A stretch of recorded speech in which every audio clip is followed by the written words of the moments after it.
Next time you have a chicken in your house, make this delicious chicken for your family. Now you will need your chicken wings, and then you need some peanut butter, you need some salt, paprika powder, all-purpose seasoning, curry powder, black pepper, and some basil, dry basil. Set that aside, then bring in your chopping board. You're going to cut those chicken into the chicken wings, but you can leave it like that if that is how you want it, but I always prefer to cut mine into 2 so that it's easier for me to handle, okay, because they are long. So once you're done cutting it this way, you're going to score it, just open it up a bit that way so that it will be easier for you to get the seasonings to go inside the chicken, okay. Once you're done, wash it up, and then into your pot you're going to put it in, and then start to season it. Season this with the seasonings of your choice and cook it for just at most 6 to 7 minutes. It should not be more than that because you'll be putting it in the oven later on. Now this part you can season it to your taste, but from the beginning, those seasonings that I showed you, they are very, very important, as they give you that suya taste that you always want. And guess what, we're making chicken wing suya. Yeah, that is what we're making.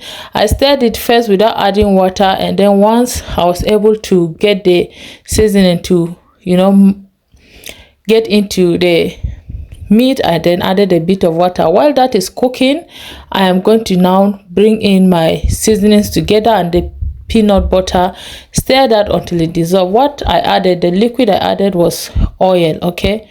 You need a bit of oil for that. Once they are this small, just set it aside. It is a bit rough because my peanut is a crunchy peanut, so use smooth peanut if that is what you have.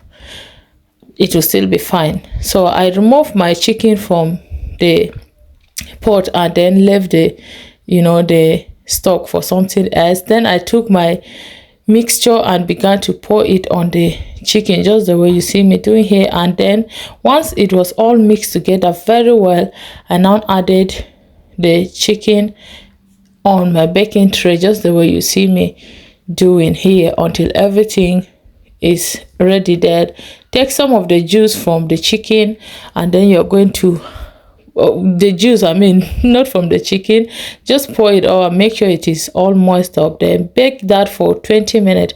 20 minutes later, this is what you have. Then you're going to flip it over and repeat, you know, add more sauce on it. Welcome to my channel, everyone. If this is your first time, you're welcome. My returning subscribers, thank you so much for always supporting. I really appreciate, and God bless you all. As you support me, you will not lack support in Jesus' name. Amen. And then after putting that, I added, you know, some of the sauce, baked it for just 7 minutes, and this is what we have. Look at this delicious chicken that we just made.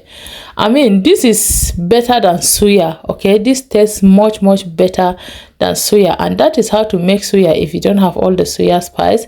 I hope you enjoyed this video. Thank me for this. Say thank you to me in the comment section. Look at how juicy this is looking.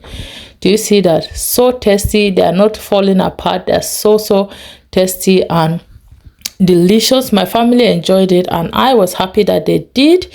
And that was how I made this delicious chicken suya at home. I hope you enjoyed watching. If you did, please remember to like, share, comment, give me a thumbs up. Try it out and let me know what you think about it. But I'll see you all in my next video. But until then, always remember that Jesus loves you so much. Bye.